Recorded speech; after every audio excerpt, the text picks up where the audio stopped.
So good evening, everyone. Thanks a lot for your time this evening. It's it's not easy to be in BKC at this hour of the day, and it should be really interesting for you to pick up quite a bit for you to be here in this part of the day in BKC.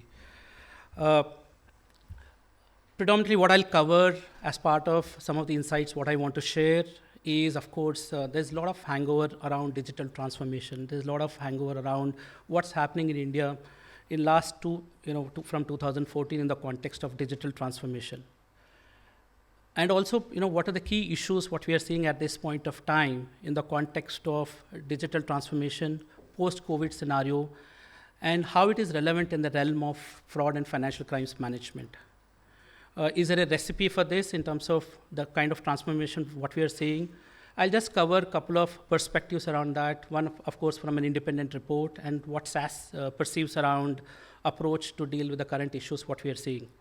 And of course, towards the end, I'll also talk about what is that we are seeing from SAS in the domain of fraud and financial crimes management. So way back when I started my career, it was, of course, with banking. Some of my colleagues are in the audience now. And the worst thing to start a banking career is in a branch, and that too in cash. I hope most of you agree on that. And fresh out of an MBA, getting into a cash counter is not the most desirable thing in a branch.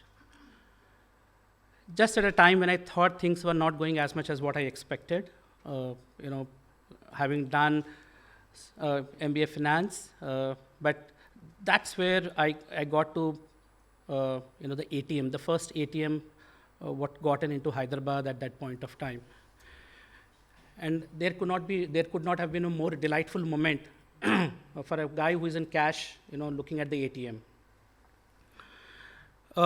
What we see at that point of time, if you remember 15, 20 years back, having a checkbook for a customer used to be the most privileged one. I hope all of you agree what used to be the situation at that point of time. And just imagine a scenario where checkbook being the privilege to the privileged banking, what we see at this point of time, and banking everywhere and anywhere. And what could be the better example of banking at the doorstep, where a housewife could make a payment for the grocery over the door, either through Paytm or any of the payment app, actually. And that's what the revolution, what we are talking about. And we have seen this digital transformation, digital innovation over last 8 to 10 years, based on multiple contributing factors. One, of course, the government.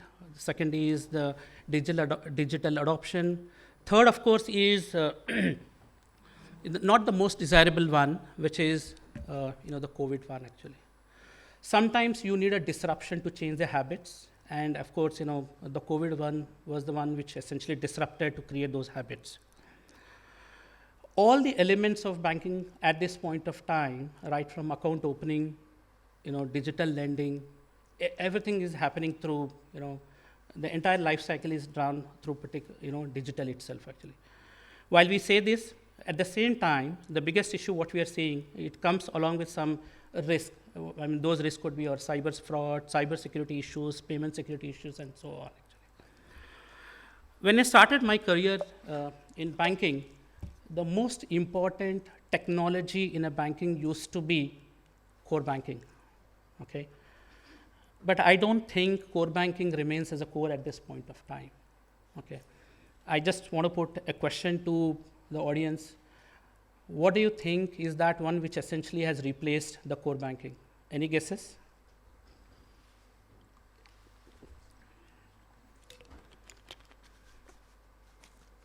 I know we had some tea, so. Okay, you must have heard this probably. APIs. So core is no more core, but the core has been replaced typically by APIs, which essentially are data contributors, connectors, not just what is contributed by core banking, but a lot of data contribution is not done within the bank, but it is essentially from outside the bank, okay? And that's where, banking has now gotten into as a service platform rather than an infrastructure which is built within the bank. So having said that, what are the typical trends what we are seeing in banks, in financial institutions, in payment aggregators, in small finance banks, payment banks? We see introduction of payments, payment products, financial products very often now, owing to the innovation and the innovation essentially is bringing a lot of differentiation. But there is also one more entity which is adding to a lot of innovation, and that entity, of course, is the regulator, who have introduced a lot of variants around UPI. And one thing which I want to closely follow is this conversational payments, where they're trying to say that everything will be driven by voice, using UPI as a platform. But all of these innovations are also driven by a lot of headaches to the compliance guys, a lot of headaches to the investigation guys. I mean, our systems geared up to essentially handle these things. I just want to give you a hint of this transformation, what is happening, and that transformation I was discussing with one of the public sector bank CTO this morning. And it essentially substantiates my point that core is no more core. What he says is 65% of the transactions in that large public sector banks are contributed by UPI transactions. And I'm sure most of you agree in terms of the contribution of UPI as part of your entire segments. Now, just to give you a view, I'm just comparing between Jan 22 to August 23. What has been the transaction volume, monthly transaction volume, primarily to indicate what kind of transformation we went through. We started with 4.6 billion transactions way back in 2022 in terms of volume. And the latest report, August 23, is that we are doing 10.2 billion transactions. And as per the recent comment from NPCI, they expect very shortly touching around 100 billion transactions a month. So what is this beast doing to our lives? Not just the convenience, but also from the other perspective actually. From the value perspective, it is moved from 830,000 crores to almost 1,518,000 crores. Now the important aspect, this is where the conversation becomes very, very interesting from UPI. Way back in 22, the average value of the transaction was around 1,800K. Now it is around 1,500K. That really talks about the level of penetration, the kind of transactions that are happening on UPI. And look at the scale. We are talking about 800 transactions per second way back in Jan 22. So when I say way back, it is not 5 years back, it's just less than 18 months back, or less than 18 months back. And we are talking about 3,900 transactions per second. Okay. I just put up some stats around IMPS to really understand, is this growth phenomenal?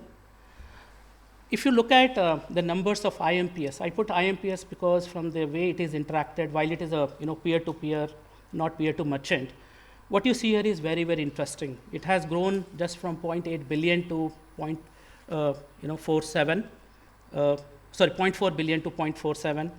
And look at the average transaction value, 8,800 to 10,500, and TPS is just 0.2 1,000 or 200K transactions per second.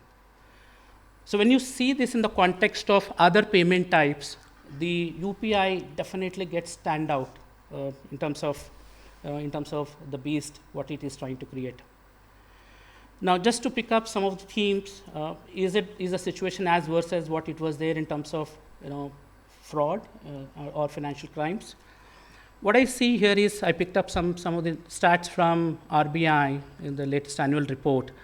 So way back in 2021, they reported more than 130,000 crores as a fraud, whereas now it has come down to 28,700 crores. Just mind that this is only with respect to the frauds which are reported above 1 lakh by the financial institutions or banks. But look at the number of frauds. It has moved from 7,300 to 13,500. So there speaks that where is the fraud shifting from typical corporate frauds, high value frauds, to the transactional frauds which are in the realm of retail banking. But one of the interesting observation, what you see over there is 94.5%. Now this is very, very interesting. 94.5% of the frauds that are reported are the vintage of those frauds is at least 1 year and above, which essentially means that financial institutions, banks are taking at least 1 year or more to identify and report those frauds, which is a cause of concern. Now, just looking this from what are the key issues given this paradigm, what I've just seen in terms of the composition of the transactions, the kind of innovation that what we are seeing at this point of time. I think most of you will agree on the sophistication part. There is no, on a weekly basis, all of you will agree that, or at least what I experience, is that I receive at least a minimum 7 calls a week with a popular, I'm sure you must have heard about a movie called Godfather. All the offers what they make are equivalent to like Godfather movie offers. The offers what you cannot reject. Okay. Emails on job offers, fortune, what I can make on the lapsed policies, tax refunds, just to force me to click on that PDF, just to force me to click on that file, just to force me to click on that Excel sheet. Very, very interesting. On the corporate side, there is sophistication. What we experience based on our interactions with banks is sophistication on fund diversion, unrelated/related party transactions. That has not come down. There is increased awareness in terms of this modus operandi, but it is substantially still there. Now the real-time transactions, the real-time settlement transactions, what I just spoke about, could be RTGS, NEFT, IMPS, UPI, increases the fraud exposure and puts a lot of pressure on financial institutions or banks, to monitor these transactions, put a lot of efforts in terms of qualifying these transactions, whether it is suspicious, not suspicious. Now, one of the important aspects given this volume, given the skill set, given the staffing around the people within these departments, fraud and control management departments, what I see here is when the house is on fire, and we experience quite a few situations in banks when the house is on fire. There are frauds that are getting reported. We don't know what's happening. At that point of time, there is definitely a limited ability to respond to that situation, okay, to identify what's happening, what's a pattern that is emerging, how do we create some deterrence, how do we control that. There is issue at this point of time, what we see in financial institutions. And going by the legacy, what we have seen with banks, financial institutions deploying systems over a period of time, the information with respect to various customer types, both on asset liability, corporate, retail, treasury, this information is spread across multiple systems across the bank, which makes it very, very difficult for the bank to have a view with respect to the customer behavior. And also a connected point is that financial institutions and banks have deployed a disparate fraud management systems, fraud control systems, which essentially doesn't help them in terms of connecting the dots. And I'm sure most of you agree on these issues, and I'm happy to discuss any of other issues during the break. Now, is there a recipe to handle this? Is there a method that we can essentially use to deal with this madness? I'm going to talk about two things. One, of course, based on our experience as SAS, working with multiple financial institutions. I'm just borrowing this McKinsey report, which is very, very interesting. What McKinsey says is that we need to have a hybrid approach where we look at the perspectives from customer, perspectives from channel, perspective from product, across multiple transaction types, and essentially finally leading to investigation. What they also talk about, if a financial institution or a bank has well-structured methodology or process or standard operating procedure to deal with true fraud, SOP for true fraud with respect to customer and SOP for false positive for a customer, they have seen that the way banks deal with such SOPs, they have seen that the customer satisfaction is much better than the situation otherwise. Now, just moving on, in terms of our perspective, SAS's perspective, what we have seen based on our experience, the first dimension which will help with respect to handling these things better. There is no silver bullet, by the way. We are not saying that you hit it and you nail it actually. Okay. What we're trying to say is that we need to use combination of methods. The first one, of course, is look at your fraud deterrent or detection mechanisms through the life cycle of the customer engagement. More often than not, including me when I used to work in a bank, our focus used to be more around account opening, and that's where a lot of emphasis by the regulator with respect to KYC and the mechanisms that have been put in banks. The second, of course, is our favorite item, which is transactions. But there is wealth of information that we have as a financial institution, which are getting captured as part of account setup, as part of the activities which are not driving the transactions, for example, logging into the systems, and also the changes what are being done by the customer as part of the account use actually. And what we've realized is non-financial information, non-financial transaction information is very, very critical with respect to supplementing the overall efficiency of fraud detection and prevention process. So this is point number one.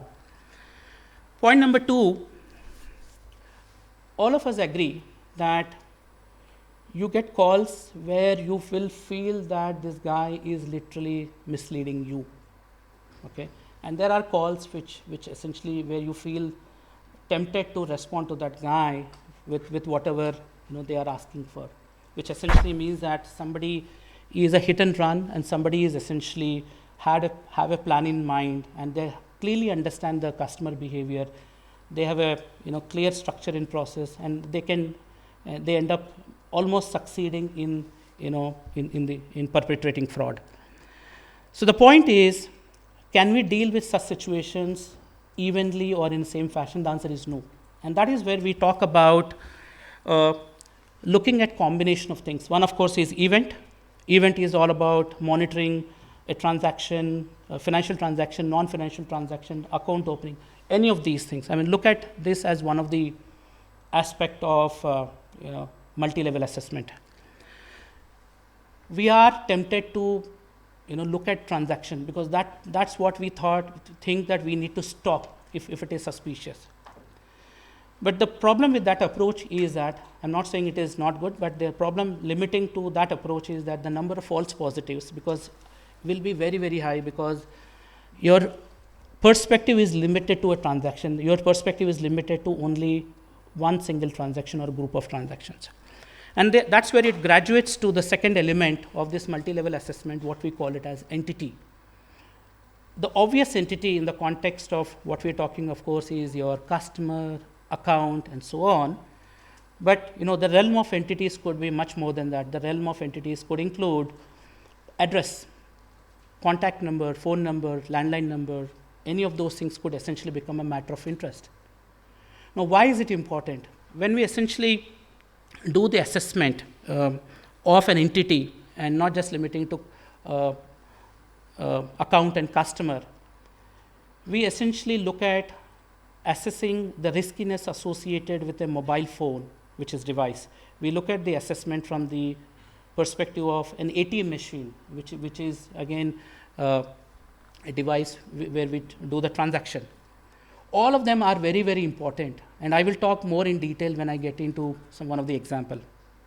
And third is where we're talking about a group of entities, and this group could include individuals, corporates, and all the other entities which I just mentioned. Okay. The people, the perpetrators who have a plan in mind very well know that what you're monitoring at a transaction level or event level, what you're monitoring at entity level. And that is where the network part, when we're talking about group of entities, essentially will help a lot. One thing what you also need to realize, fraudsters also have deficiency of the KYC. They cannot manufacture KYC as much as what they want. which essentially means that they recycle the KYC. When they recycle the KYC, as an example, there will be a lot of commonalities between the entities or individuals. So I'm going to talk about that as an example. So this is the second dimension. I spoke of life cycle. I'm talking about multi-level assessment. And the third one is where we are talking about how to detect. Okay, the how to detect part is where I think bulk of our conversation when we interact with banks and financial institutions is around business rules. Business rules is all about the known fraud based on our experience, based on our traditional wisdom, and we feel very, very comfortable saying that, okay, we have deployed 100 rules, we have deployed 200 rules, and so on. Okay. As long as the universe is only known fraud, I think business rules are good. But all of us know that we are doing a chasing game with respect to fraudster, which essentially means that the level of unknown, the amount of unknown constantly increase if you don't, follow the chase game. And that's where we get into the realm of unknown. The first element of dealing with the unknown is trying to identify the anomalies. Anomalies looking from the perspective of why this customer is behaving differently from what is his expected behavior. The expected behavior is in the form of averages, in the form of min-max, in the form of how he transacts and so on actually. And then you're looking at the current behavior is not consistent with that historical behavior of that particular customer. The second way to look at anomaly is that this customer who belongs to a particular group is not behaving similar to that group actually. And that's where we try to identify why this individual is anomalous to the group what he belongs to, or segment what he belongs to. I think there is a lot that is spoken about, the realm of AI ML in terms of looking into the historical data and trying to identify the patterns associated with the fraud behavior. I will talk about with that as an example. And then of course, is there a science to deal with network analytics? We know how to monitor a transaction, we know how to monitor an entity, but point is how do I monitor a network? And that's where it's very, very important to understand or exploit the information relating to the entities, identify the commonalities, and then say that this particular group of entities are behaving differently or not consistently from the product what they belong to or the segment what they belong to. Our experience on this is very, very interesting. There are certain areas where, since we work with government a lot, there was always a presumption that the innovation with respect to adoption of AI ML, I always thought it is highest in banking and insurance. But you know what? The guys in government, the IS officers, the level of adoption of AI, I'm specifically talking about AI, is immense in government. The kind of engagements what we had in Ayushman Bharat scheme, health schemes, commercial tax, GST, the level of usage of looking into images, looking into videos is immense in all of these use cases. Of late, I started hearing from banks, they are using AI in the context of KYC photographs. Okay, since we have to do video KYC, evaluating those video KYC, it's a welcome change. So I just covered 3 points. One, of course, is the life cycle. Second is multi-entity assessment. Third is how part in terms of the silver bullet doesn't lie here. The silver bullet doesn't lie in the sophistication of AI ML. It has to be a hybrid approach depending upon the situation, depending upon the kind of fraud, depending upon the sophistication what we are dealing with. It might sound very, very sound in a conceptual aspect. Does it really work in action? Yes, I mean there are quite a few institutions which have worked effectively using a range of these techniques. And here is a small example what I'm trying to give you in terms of how it works in a financial institution which adopts it. So as you all know, I mean what we deal with on a daily basis, transactions coming from CBS.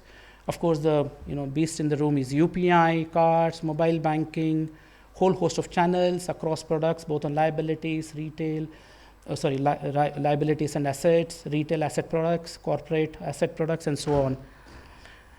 What we have seen, financial institutions deploying combination of these approaches, ultimately, matching with one or more to identify the consolidated score. That consolidated score could be at a transaction level, that consolidated score could be at entity level, that consolidated score could be at network level. Okay, too much of theory, let's get into an example. Here is an example of the analytics in action or risk scoring model in action. And what you see here is at the bottom, if you are able to see that, this indicates the login profile or the behavior of a customer with respect to usage of online banking, credit card, and so on. What you see over a period of time, the line is consistently straight enough, which means that the behavior is consistent over a period of time. And suddenly, okay, Srini, there's a login from China. Okay, what you see here is this login from China, which happens to be a high risk location from the entity risk scoring what we have done. And it also identifies some bill payment transactions, fund transfer to accounts, which are not consistent to the typical profile of that particular individual. What you also see is one more risk item, which is new beneficiary added. What you also see on October 8th on the second section is, once again, there is a log in China, and there are series of activities that are happening, with respect to that particular usage of both internet banking and card. Now, what is happening successively or iteratively with time is that the risk score is constantly increasing. Some of you might question that, why we could not have stopped over there? Why did we wait till the score that has reached almost 900? We could have stopped there actually. If we had stopped there, you would have ended stopping most of the transactions in a bank, right? So based on the policy in an organization, based on the risk appetite, you would essentially wait till the score emerges to a level which is not acceptable, and then you stop the transaction. And these are the things which are in action. When banks in India are using this, they are essentially stopping the transaction based on, this is an example of AI risk score based model in action. Okay, too much of retail, let me just get into corporate. Here is an example, a real life example, and I had the liberty of taking this data from cases which are investigated by CBI, Central Bureau of Investigation, where there was wealth of case data available. Okay. And most of you can guess this particular case. Here is a case where a company, YYY, essentially is provided assistance to the farmers, and the bank provides loans to the farmers to procure seeds with the view that these will be sold to YYY, and the output of that sale proceeds will be sold back, will be prepaid back to the bank what has provided that particular loan. But it didn't happen that way, because when the loan was taken, all those farmers were fictitious farmers. Okay, but how was it identified actually? Post facto, by the way. This is not as it happened, but it has happened post facto. I'm only talking about the possibilities, how it could have been detected actually. Here is where we are talking about this particular company, where we have P&L information, balance sheet information, a lot of financial performance information with respect to ratios, analysis, and of course the directors part of that particular entity. Now, what you see here is what kind of information could be exploited to make some sense out of that. Okay, the information, as I mentioned earlier, it can be customer, account, loan, KYC, email, mobile phone, all that essentially is the entity information what we are talking about. Okay. Now, just to keep the story short, when the loans were granted, subsequently all the amount from each of these individual farmers, supposedly individual farmer accounts, got transferred to this corporate account, and from there on the amount essentially was transferred in multiple layers.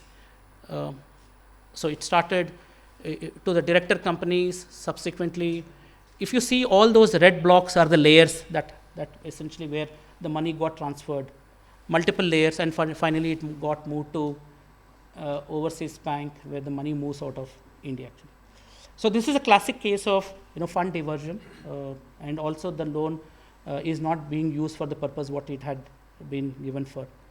And there were post facto, it might sound easy, but there were quite a few available information which could have helped the bank to detect some of these aspects, not fully, but some of these aspects in terms of identifying the fund diversion.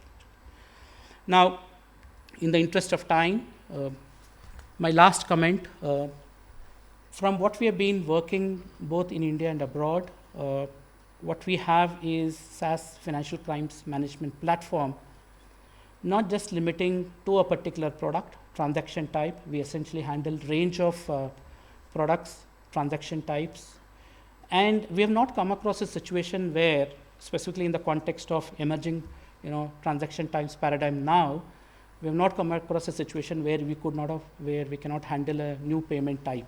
For example, the conversational payment. How can you differentiate between a conversational payment UPI versus a regular UPI peer-to-peer transaction? Okay. So from that perspective, we have a robust platform which essentially covers both real-time decisioning, it covers batch, it covers near real-time across multiple products, and of course dealing with various compliance and regulatory requirements. Thanks a lot for your time. I hope it was interesting for you in terms of picking up some of these themes. Happy to take any questions in the break. Thanks for your time.